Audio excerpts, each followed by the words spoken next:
브리핑 새롭게 시작하겠습니다. 북한의 6차 핵실험 관련 소식입니다. 미국의 북한 전문 매체인 38로스 많이 들어보셨죠? 북한의 6차 핵실험 실시된 풍계리 일대를 촬영한 상업 위성 사진을 분석했다고 합니다. 그리고 그 분석 결과를 현지 시간으로 어제 공개를 했는데요. 북한이 6차 핵실험을 실시한 함경북도 길쭉은 풍계리 일대에서 앞서 5차례 실시된 핵실험 때보다 광범위한 지역에 걸쳐서 산사태가 발생한 것으로 나타났습니다. 이 소식 여러분께 자세히 전해드리겠습니다. 김태현 변호사, SBS의 김영환 논설위원, 그리고 매주 수요일마다 함께하시는 문학평론가 박철하 교수 나오셨습니다. 어서 오십시오. 먼저 이 소식, 38로스가 공개한 북한의 6차 핵실험 직후 함경북도 길쭉은 풍계리 일대 위성사진, 어떤 차이가 있죠? 네, 한번 사진을 보면서 설명을 드려야겠는데요. 일단 기존에 실시한 핵실험보다도 훨씬 더 많은 그 부위에서 산사태가 일어나서 지형이 많이 변한 것을 볼 수 있는데요. 저기 보면 이제 상업위성이 촬영한 사진입니다.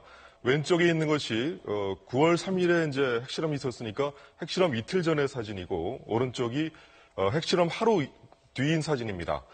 보면은 왼쪽에는 그냥 정상적인 그런 산 모습이죠. 저기 풍계리의 그 마탑산이라 그러는데요.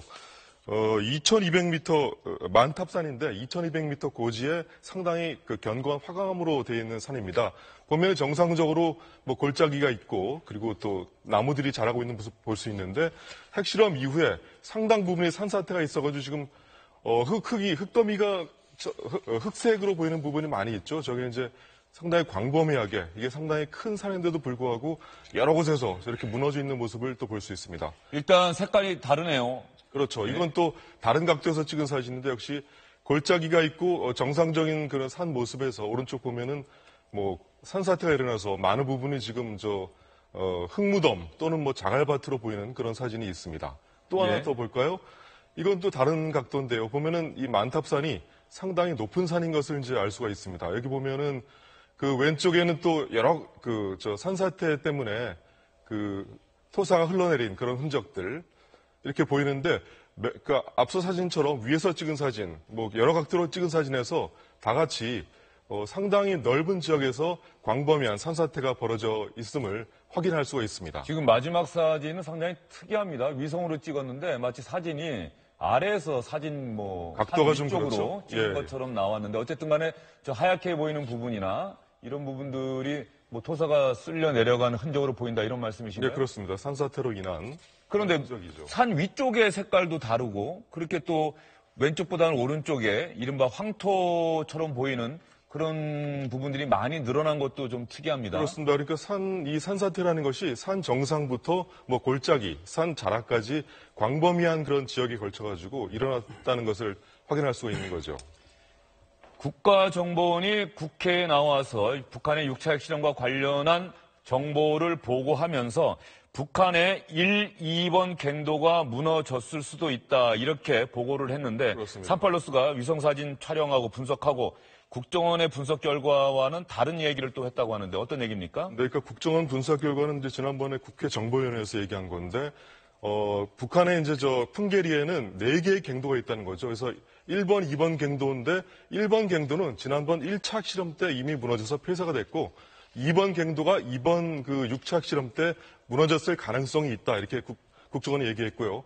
그런데 이제 3번, 4번 갱도가 남아있기 때문에 북한이 언제든지 추가 핵실험을 실시할 수 있다는 게 이제 국정원의 분석입니다. 근데 이번에 38로스가 이제 분석한 위성사진에는 그런 갱도가 무너져서 움푹 파인 그런 부분이 발견되지 않았다는 거거든요. 그러니까 뭐 38로스가 국정원의 분석에 대해서 아니더라고 말하는 건 아니고, 자기네들이 확보한 사진에는 그런 것이 보이지 않았다. 그래서 좀 더 해상도가 높은 사진을 분석하면 추가적인 뭐 결과를 알 수 있을 것이다, 이렇게 말하고 있습니다. 네, 38로스, 미국의 북한 전문 매체인 38로스가 함경북도 길쭉은 풍계리 일대를 촬영한 위성사진을 분석한 결과를 지금 여러분께 설명을 드렸고요.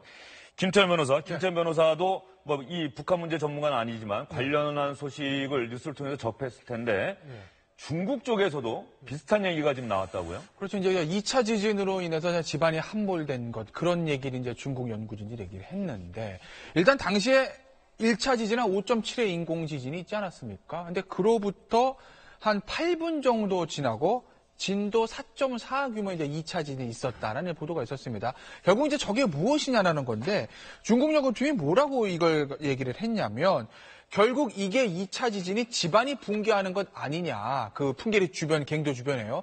이제까지 모든 북한의 핵실험이 풍계리 주변에서 있었기 때문에 이번에 대규모의 6차 핵실험으로 인해서 집안 자체가 무너졌을 수 있다. 그렇다고 보면 그 주변에 이 방사능이 퍼지는 대규모의 환경 재앙이 올 수도 있다라는 그런 굉장히 우려 섞인 연구 결과를 중국 연구팀이 내놓기도 했습니다. 중국 연구팀의 연구 결과가 충격적인 것은 만약에 실제로 그런 일이 벌어졌다면 갱도가 무너지고 실험장이 파괴됐거나 이렇다고 한다면 방사능이 유출이 되고 그렇다고 한다면 대규모 재앙이 될 수도 있다. 이런 경고를 했다는 건데요. 그러면 여기서 38로스의 위성 분석 사진 결과, 중국 매체들의 분석 결과, 이게 과연 사실일지 우리 전문가와 함께 이야기를 나눠보도록 하겠습니다. 여러분들께서 궁금해하시는 부분 제가 대신해서 여쭙도록 하겠습니다.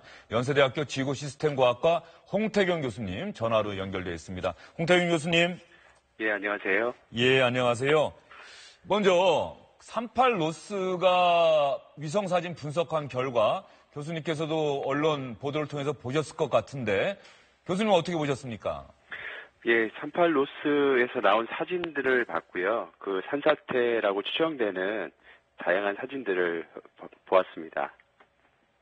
예, 저 산사태로 보이는 다양한 사진들 보셨는데 그렇다고 한다면 이번 6차 핵실험의 위력이 앞서 5차례 있었던 핵실험보다 상당히 크다. 이렇게 볼 수가 있는 걸까요?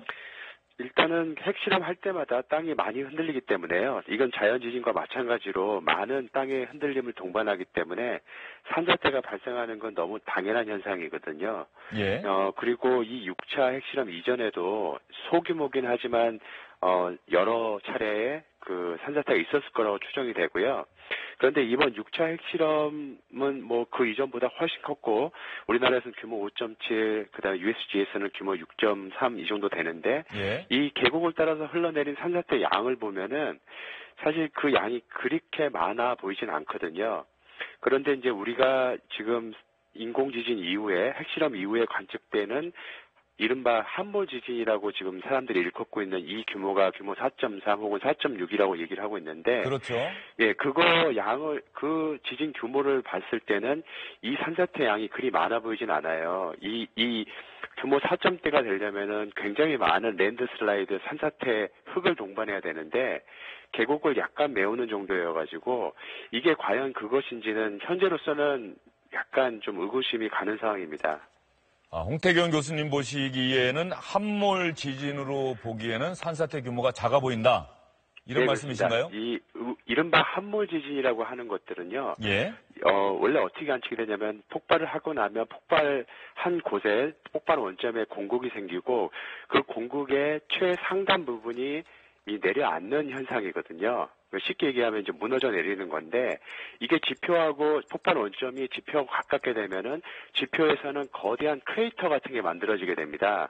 예. 이게 이제 이른바 그 함몰 지역이 되는데요. 우리가 네바다 핵실험장 같은 데를 보게 되면은 그 핵실험장에 여러 그 구멍이 뚫려 있는 것처럼 함몰된 것들이 보이는데 예. 이것들이 바로 그 함몰 지진을 유발하는 그러한 변형들입니다. 하지만 이 북한 핵실험 같은 경우에는 네바다 핵실험과 같은 수직으로 이렇게 갱도를 파고 들어가서 폭발물을 매설하는 그런 현상이 아니고 수평으로 갱도를 들어가서 폭발을 하는 방식이거든요. 이런 방식은 네바다 핵실험장보다는 훨씬 지표에서보다 더 깊은 곳에서 폭발이 이루어지게 되고 그로 인해서 지표 변형을 거의 만들어 놓지 않게 됩니다. 그래서 지난 5차 핵실험 동안에 함몰이라고 할 만한 어떠한 특징도 보이지 않았고요. 이번 핵실험도 이 폭발 원점으로부터 지표까지는 한 900m 정도로 알려져 있는데 그렇기 때문에 지표 변형을 만들어내지 않은 거라고 산정이 되고 있거든요.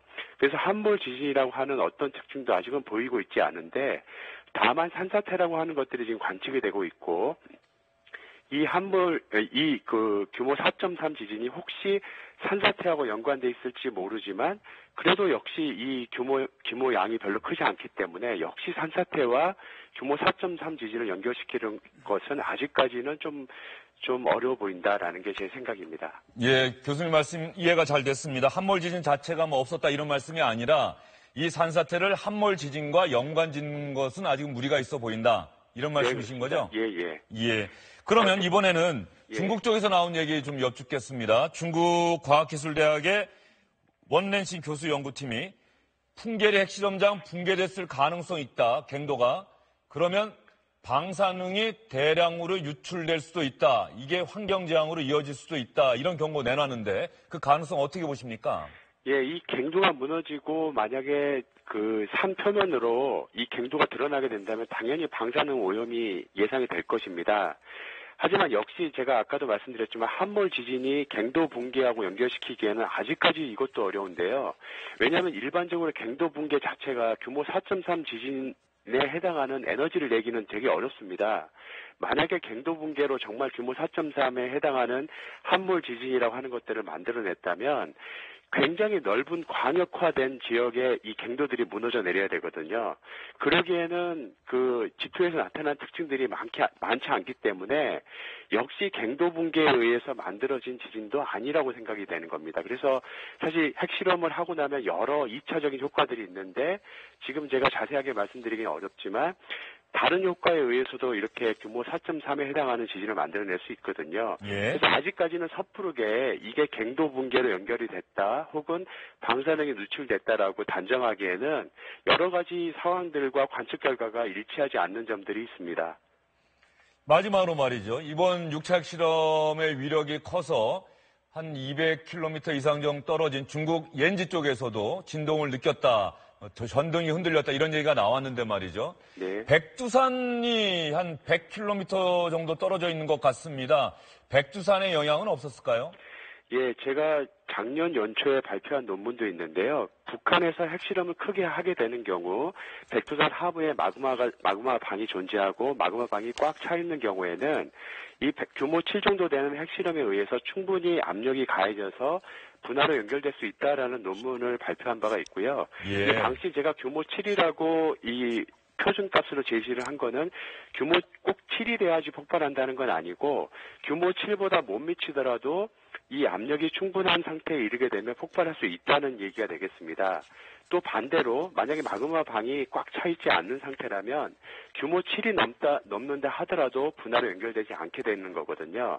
근데 이번 핵실험 같은 경우에는 미국 USGS 발표에 의하면 규모 6.3 정도 되고 이 정도만 되더라도 백두산 하부에서는 우리가 100kPa 정도 이상 되는 압력을 만들어낼 수 있기 때문에 만약에 이상적인 마그마 방이라면은 이 정도의 충격에 의해서 마그마 방이 압력을 충분히 받아 분화로 연결될 수 있습니다. 하지만 지금 상황으로는 이 백두산 하부의 마그마 방이 어떠한 상태인지 아직까지 정확하게 알려져 있지 않은 상황이기 때문에 예. 이 정도 강력한 핵실험에 의해서 백두산이 반응을 할지는 아직까지도 속단하기 어렵습니다.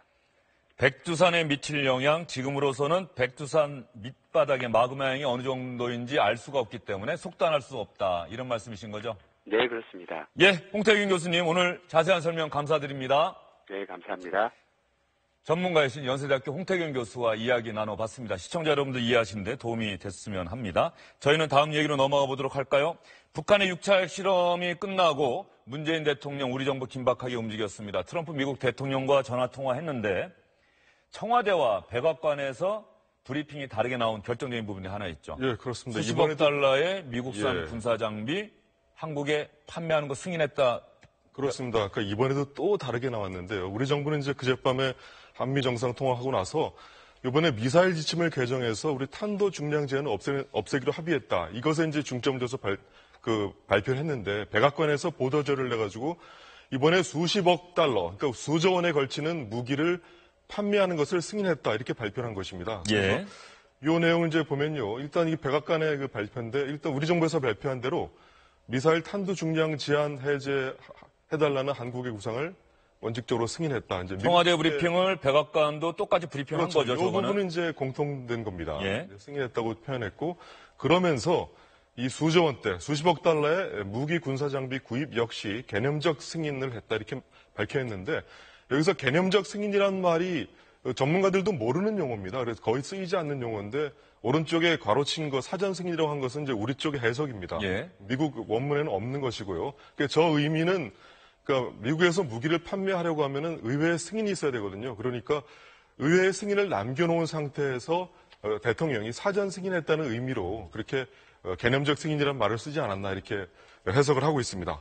그러니까 이제 우리 정부에서 백악관에서 저렇게 발표하니까 미국에서 무기를 구입하는 것에 대해서 이제 질문이 있으니까요. 우리 정부에서 또 설명했는데 내용을 좀 보겠습니다.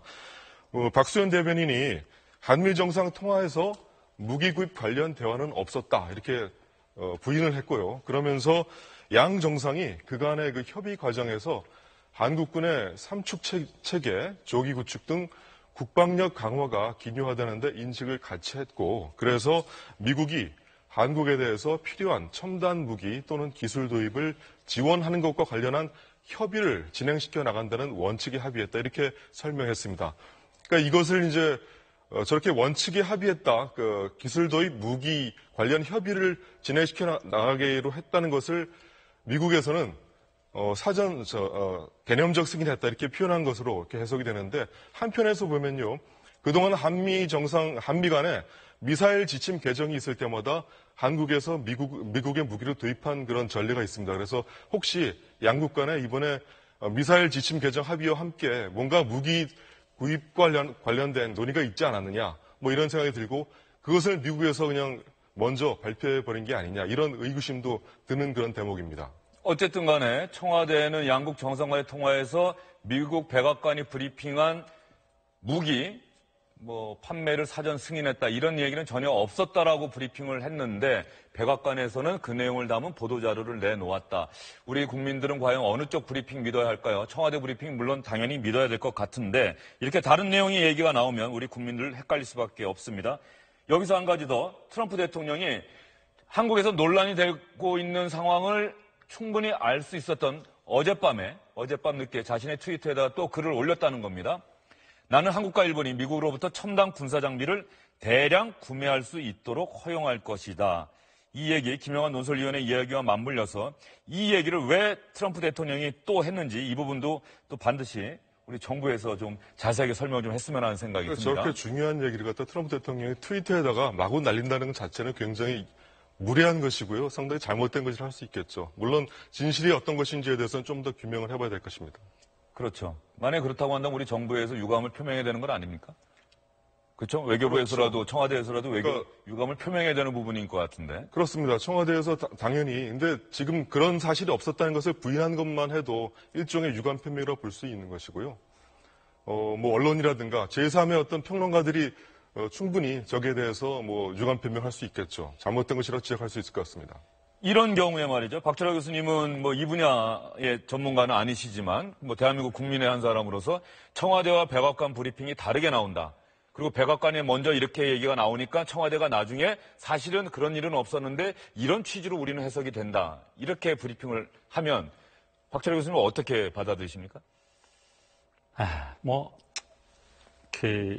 강대국과 그 강대국이 아닌 국가 간에 말하자면 기울어진 운동장을 보는 그런 심정입니다. 그래서 착잡하긴 한데 트럼프라는 저분의 캐릭터가 워낙 좀 의도된 어떤 협상 전략인지 아니면 본질적인 경박함인지는 모르겠으나 트위터로 과격하게 날리고 그 뒤를 실무자들이 좀 신중하고 찬찬하게 뒤를 받치는 식으로 지금까지 진행되어 오지 않았습니까? 그래서 아마도 국내 어떤 미국 내 지지율의 낮음이라든가 그동안 취임한 이후에 본인의 어떤 공약을 성취한 것이 없는 거라든가 그런 어떤 그 쫓김 같은 것에서 좀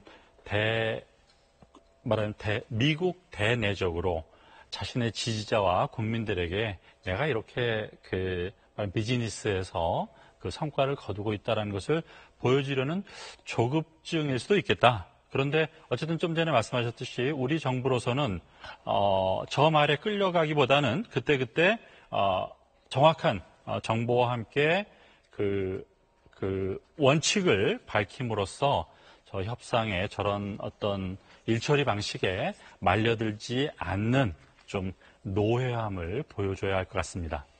예, 알겠습니다. 그렇다고 한다면 이런 상황에서 또 이렇게 생각하시는 분들도 있을 것 같습니다. 미국이 북한의 6차 핵실험 강행, 그 이후에 조성된 한반도 위기 상황을 이용해서 우리나라에 수십억 달러치의 무기를 판매하겠다는 장사 속을 드러낸 것 아니냐, 이렇게 불쾌하게 또 보시는 분들도 있을 것 같은데요. 이번엔 전문가와 통화를 한번 해보도록 하겠습니다. 얼마 전에 이 자리에 나와서 북한의 6차 핵실험 자세히 설명해 주신 분이죠. 국방안보 포럼의 양욱 연구위원 전화로 연결되어 있습니다. 여보세요? 예, 안녕하십니까. 예. 지금 저희 이야기 들으셨을 텐데 말이죠. 예. 청와대와 백악관의 서로 다른 브리핑, 양욱 위원은 어떻게 받아들이셨습니까? 일단은 컨셉추얼이란 말, 개념적이라는 말에 좀 집중할 필요가 있겠습니다. 그래서 예를 들어서 우리 대통령께서 이전에도 이런 제안을 한번 하신 적이 있습니다. 우리의 T-50 훈련기를 예를 들어서 미국이 좀 구매한다면 우리도 미국 무기들을 많이 구매하겠다라는 그런 얘기들도 있었고요. 그래서 일단은 전반적으로 그런 어떤 개념적 단계의 어떤 확장이 아니겠느냐. 그래서 너무 여기에 큰 방점을 찍지 않았으면 하는 바람이 있습니다만은 역시 예를 들어서 청와대와 백악관의 말이 서로 좀 이렇게 풀려지는 이런 부분들은 우려할 지점이라고 할 수 있겠습니다. 예. 그렇다고 한다면 어쨌든 트럼프 미국 대통령이 어젯밤에도 트위터에다 또 글을 올렸어요. 한국과 일본에 무기 판매할 것이다, 허용할 것이다 이런 얘기 했는데 우리나라에서 미국의 첨단 무기 추가로 구입할 가능성이 커진 것 아니냐 이렇게 볼 수 있지 않겠습니까? 사실은 이미 많이 사고 있습니다. 2006년부터 2016년까지 10년간이요. 대한민국이 미국에서 구매한 무기가 한 36조 원 어치에 해당합니다. 그러니까 우리 1년 국방 예산이 이제 40조 정도에 되는데 엄청난 액수라고 할 수가 있죠. 연평균으로 쳐도 우리가 보통 이제 한 연간 한 10조 정도를 해외 무기 구매를 그러니까 국내 무기를 만들거나 해외 무기를 구매하는 데 쓰는데 그 중에서 거의 한 3.6조 가까이 이렇게 쓰고 있다는 얘기가 되는 것이고요. 그리고 지금 최근에 지금 걸려있는 사업들 보면 대규모 사업들이 많습니다. F-35A라고 그래서 우리 스텔스기 있지 않습니까? 그거 들여오는 것, 그 다음에 기존에 우리가 있는 F-16 성능 개량, 글로벌워크 고고도 무인기 이렇게 정찰기 이렇게 도입하는 것, 이것만 해도 거의 10조 원에 이릅니다. 그래서 기존에도 이미 많이 구매를 하고 있고, 그 다음에 지금 이제 여러 가지 해석들이 있는데, 결국 북한의 이런 위협이 높아지는 상황에서 미사일 방어에 대한 측면의 필요성이 좀 높아지고, 이 과정에서 한미일이 결국은 이런 부분에서 협조를 하는 것이 아니냐라는 일부 관측도 있습니다만은 조금 더 지켜볼 일입니다. 그런데 우리 정부의 어떤 근본적인 기조들, 그러니까 북한에 대응하는 전략적 무기 체계를 늘려나가겠다라고 하는 방향에서 사실은 저는 좀 방점을 찍고 싶습니다. 특히 이제 컨셉추얼이라고 얘기를 한 부분 자체가 기존에 잘 팔지 않던 무기도 팔 수 있다라는 의미가 될 수 있지 않을까라는 말씀이죠. 양욱 의원, 그러면 마지막 질문 하나 드릴게요. 앞으로 우리가 미국으로부터 또 다른 무기를 구입한다면 어떤 무기들이 될 수 있을까요? 예, 제가 지금 말씀드렸다시피 전략적으로 의미 있는 무기가 아니면은 굳이 구입할 필요가 없을 것입니다. 그것은 우리 정부의 기본적인, 그러니까 스스로 책임지는 국방이라는 차원에서 접근할 문제라고 보고요. 그래서 여러 가지 지금 기존에 미국이 팔지 않던, 예를 들어서 우리가 현 정부가 예를 들어서 원자력 잠수함 추진 얘기를 하고 있지 않습니까? 그러면 예를 들어서 만약에 이제 그런 부분들을 미국이 여태까지 그걸 해외에 판 적이 없지만은 그런 것들을 구매한다거나 혹은 좀 실제 우리 대한민국의 전략적 능력을 높이고 북한에 대한 협상력을 높이는 차원의 그런 접근이라고 한다면은 이거는 현 정부가 추구하는 기조와도 맞아 떨어질 수 있다라고 생각을 합니다. 네, 양욱 연구위원 이야기 잘 들었습니다. 수고하셨습니다. 예, 감사합니다. 예, 어쨌든 트럼프 미국 대통령의 트위터를 통해서 미국의 의도는 다시 한번 드러난 것 같습니다. 우리 청와대가 설명한 것처럼 북한에 거듭되는 핵과 미사일 도발, 여기에 대응하기 위해서 한미일 삼각 협력 체제 구축, 또 군사적으로 대응할 수 있는 어떤 체제를 갖추자, 그런 취지로 해석된다고 청와대는 설명을 했는데요. 이런 청와대 설명대로 그대로 됐으면 하는 바람입니다. 저희는 다음 소식으로 넘어가도록 하겠습니다.